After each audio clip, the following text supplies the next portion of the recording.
Hello, everybody. Welcome to Legally Speaking. I'm Stephanie Haney, and this is a show where we talk about legal issues that are impacting all of us, things that are really going to have an effect on our everyday lives. And today we're talking about something that will affect at least tens of millions of Americans, maybe more. We are talking about student loan debt relief. It's been a hot topic of conversation with lots of questions. And the application to apply for student loan debt relief is officially live. That went live in the middle of October, which was music to the ears to a lot of borrowers, but not necessarily everyone. So here are the basic details of what happened. In August, President Joe Biden announced his plan to forgive up to $20,000 of student loan debt for more than 40 million Americans. Now, out of those more than 40 million Americans, they are saying that 20 million Americans will have their student loan debt completely wiped away by this program. That made a lot of people happy, but it has also upset a lot of people. And there are a lot of questions about that. And I got a lot of questions submitted to me on social media, so we're going to answer some of those questions today. And we're going to start with this one. This first question came in from Ryan. It's about, can the president really do this? Is this a sure thing? So let's talk about the authority that the Biden administration is claiming under which they're doing this. The Biden administration is arguing that it has broad power to cancel student loans because of the exceptional circumstances of the COVID-19 pandemic. And what they're basing that on is legislation from 2003.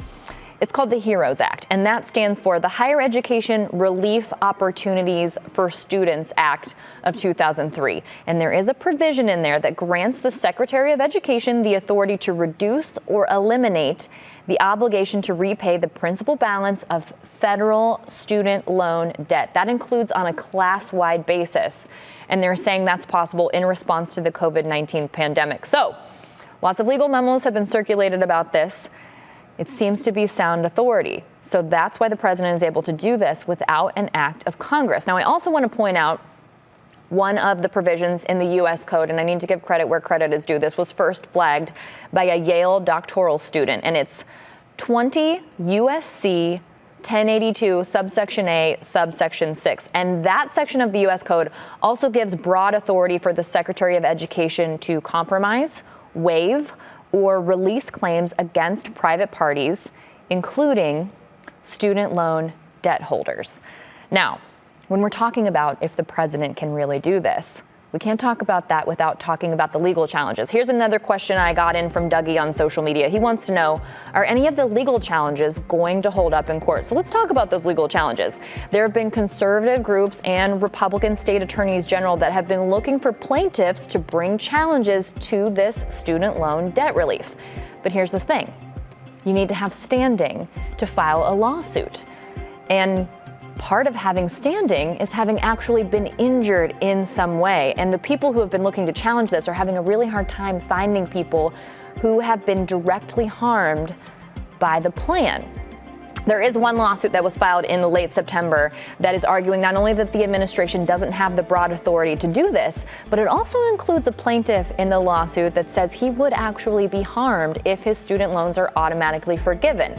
Now, he is part of a subset of approximately 8 million student loan borrowers, and these are people whose student loans will be forgiven anyway through other federal programs like the Public Interest Loan Forgiveness Program. For example, if you work in the public interest sector for a certain amount of time, your loans will then be forgiven after so many qualifying payments if you're in one of those programs. Well, the White House press secretary has responded to this and said borrowers can opt out. They can exempt themselves from this. So if that proves to be true, which we have no reason to believe that it wouldn't prove to be true, that lawsuit fails.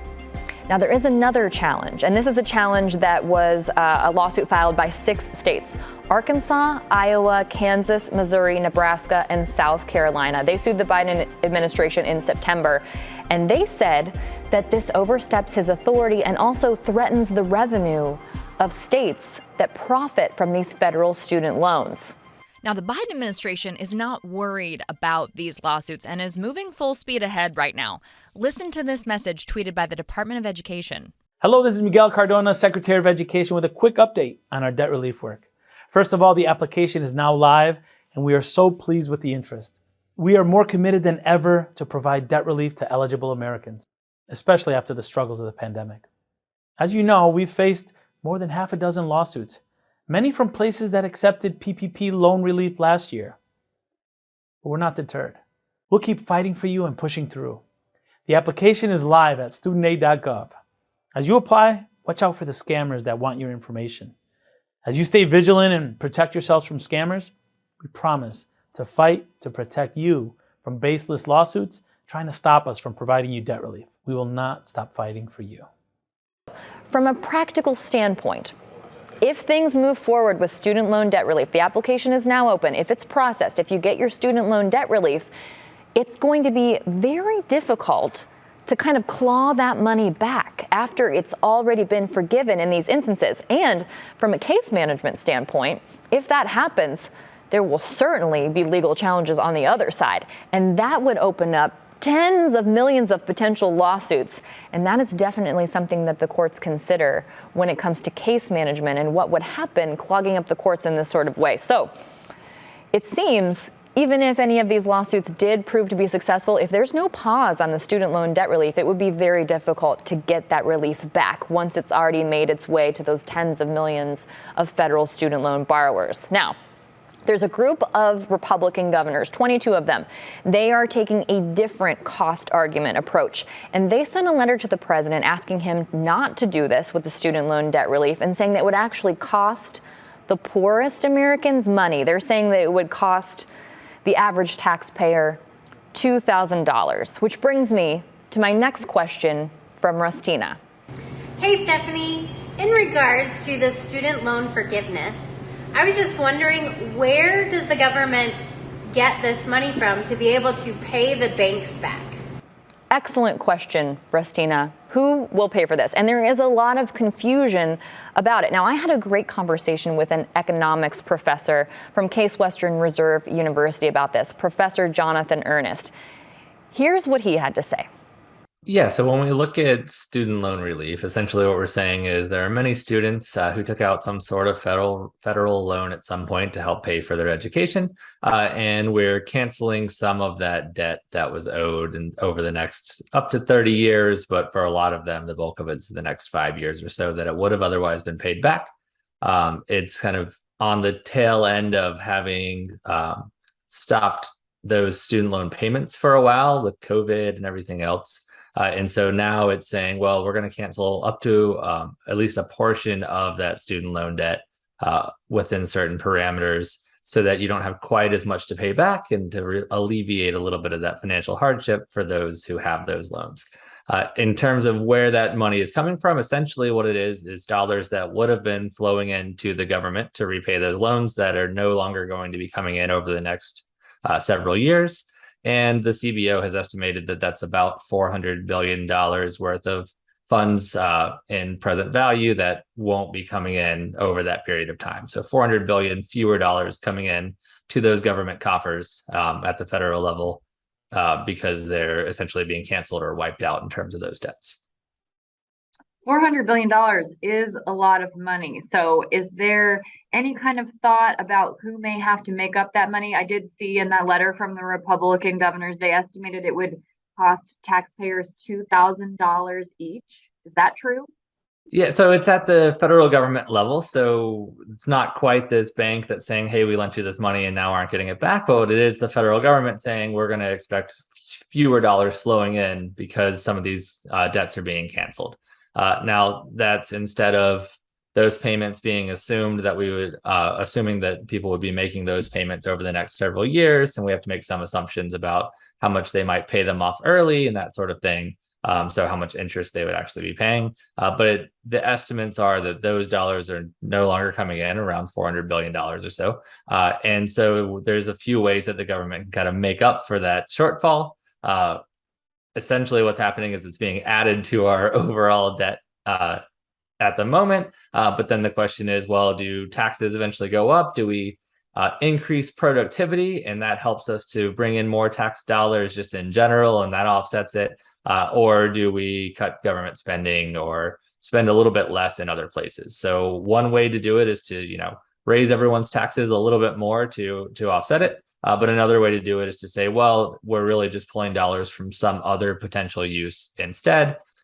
Kind of like all those people who had those PPP loans forgiven? Kind of like that?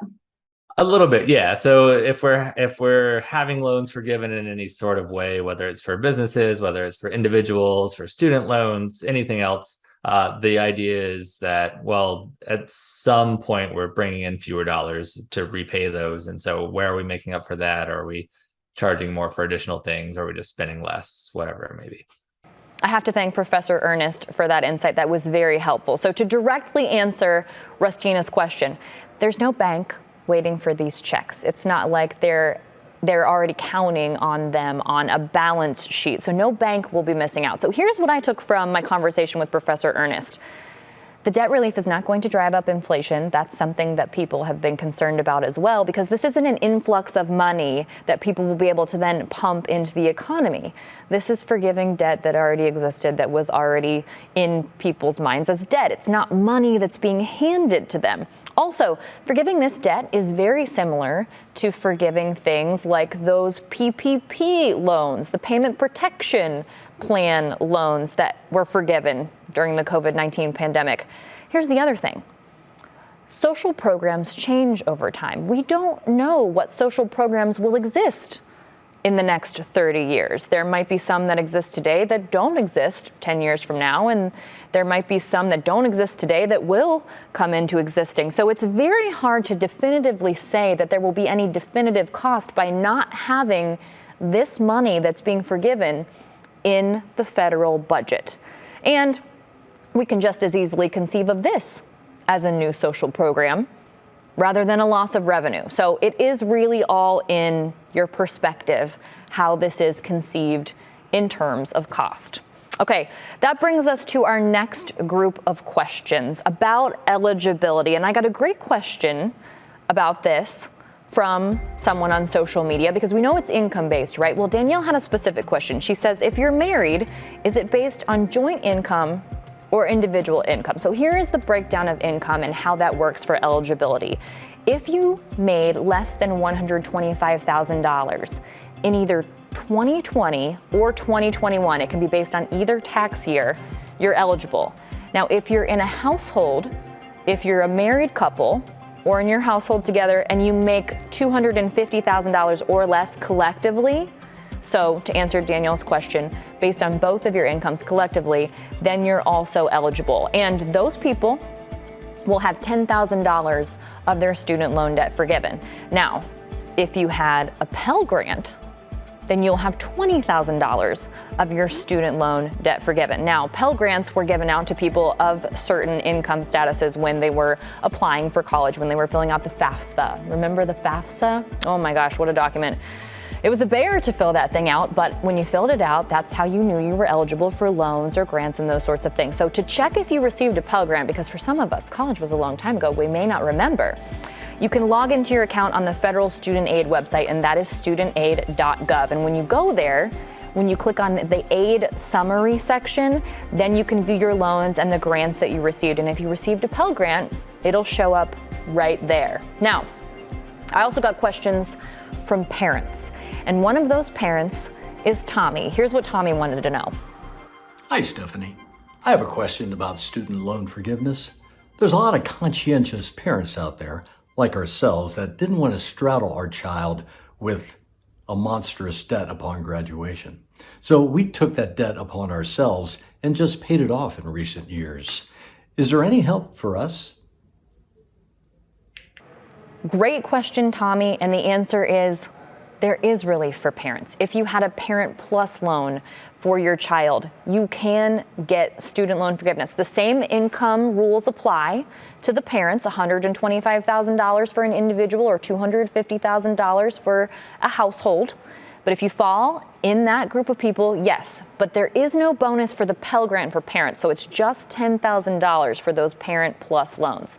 Now, I do need to talk about an important change in eligibility that recently was revealed by the Biden administration. And this applies to federal student loans held by private entities. And what I'm talking about are people who had federal family education loans, FFEL, or Perkins loans. Now, these loans originated through a federal program that doesn't exist anymore. So these loans are held by commercial loan holders at this point. So these loans have not been eligible for past student relief plans, and they also weren't eligible for that pause during the pandemic. Now, some people with these loans consolidated them through the federal direct loan program. So what that did is it made them federally held loans again. And if that was you and you did that by September 29th, you are eligible for student loan forgiveness. Now, you may still have to pay the former owner for lost interest if that was you, but you would still be eligible for the debt relief. Now, if you had one of those loans and you didn't consolidate by September 29th, unfortunately, you will not be eligible. And early estimates that we've seen from the Biden administration are showing that about 770,000 people will unfortunately be shut out of the program because of that. And it's also possible that that number could be higher. So unfortunately, not great news if you're in that boat. I'm sorry to tell you that. And also, this is a good point to just say the reminder again that it's federal student loans, not private student loans. Now, here's another common question that I got. And these are for the lucky people who were able to make some dent in their debt and actually pay it off. So Lindsay sent me this question.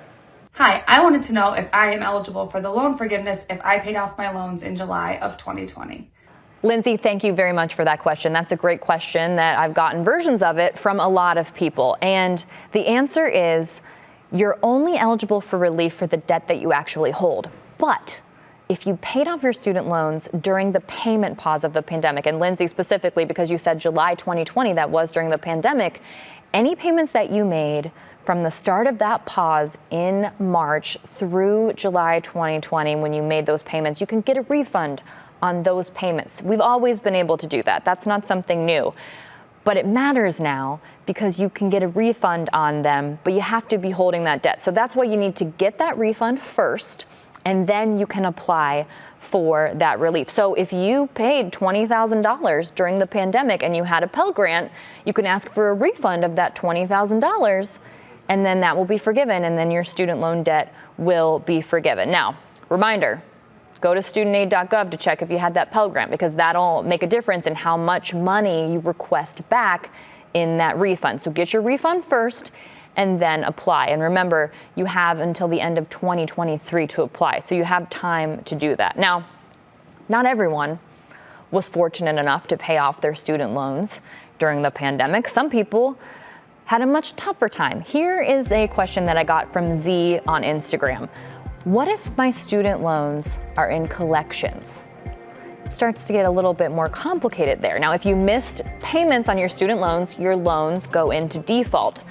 But you can still likely actually get loan forgiveness for those federal loans in this specific instance. If those collections activities were paused during the pandemic on those federal student loans, your loans are expected to be eligible for forgiveness. And by the way, thanks to the Department of Education's Fresh Start program, borrowers can also move those loans out of default and into good standing, and then you would be eligible for the forgiveness. So some good news there for people who have been perhaps falling on hard times. And it just speaks, to the many, many people who have had a hard time paying these student loans back.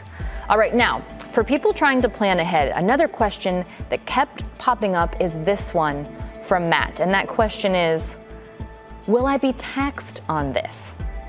That's a great question. Thank you for that question, Matt. And this was actually the issue that was brought up in another lawsuit. And the short answer here is most states and the federal government will not treat loan forgiveness as taxable income. Now, this is a departure from the usual way that this is treated.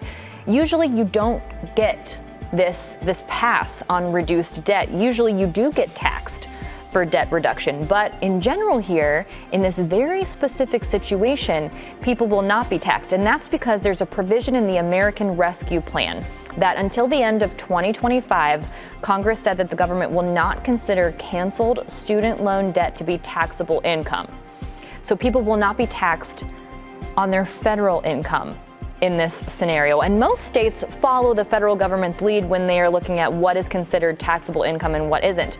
However, there are specific tax laws in 7 states that are throwing a bit of a wrench in this. And those states are North Carolina, Indiana, Mississippi, Arkansas, Minnesota, Wisconsin, and California. Now, it's not for sure that you'll be taxed in those states. Those states are still working that out.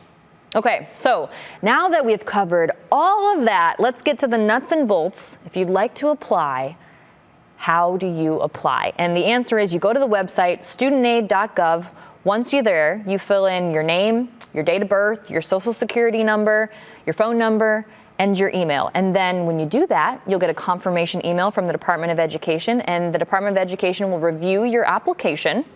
You might get a request for additional information. That's possible. You might have to show proof of income, but that will come later. That's not in this initial application phase.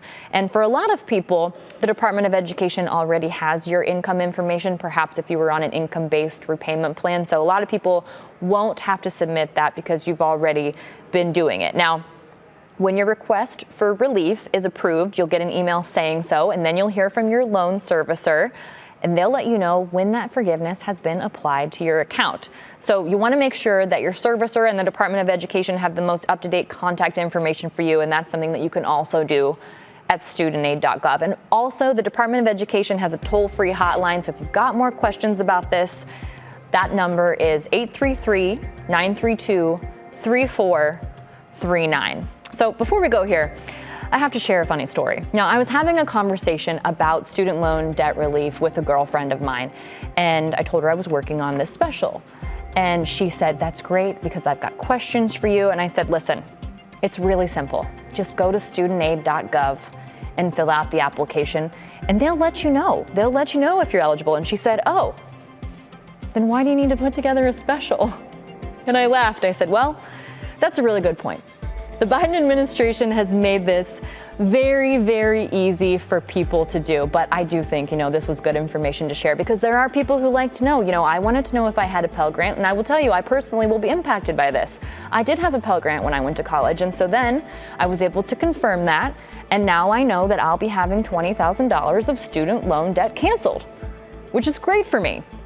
So hopefully you took some good things away from this, and when people ask you questions and you're having conversations about it, you can talk about it and a little bit more about the legal challenges, because there has been some uncertainty, and especially if you fall into one of those groups of people, like maybe your loans were in collections, or maybe you're one of those people who paid off your student loans during the pandemic. Hopefully you got some good information here, and that'll help you, move through this process a little bit more smoothly. Now, my final point here. The Department of Education says that when you apply for forgiveness, it will take 4 to 6 weeks for that to happen. So we know a little bit more now about how long that process is expected to take. And remember what I said about those legal challenges. If you are someone who is nervous about those legal challenges, I think the moral of the story here is apply for your forgiveness sooner rather than later. And if you fill out that application by November 15th, the federal government is saying that you should expect to have your forgiveness before the payment pause ends, which is December 31st. All right, thanks for being here for this student loan debt relief edition of Legally Speaking. I'm Stephanie Haney. We'll see you next time with another legal topic.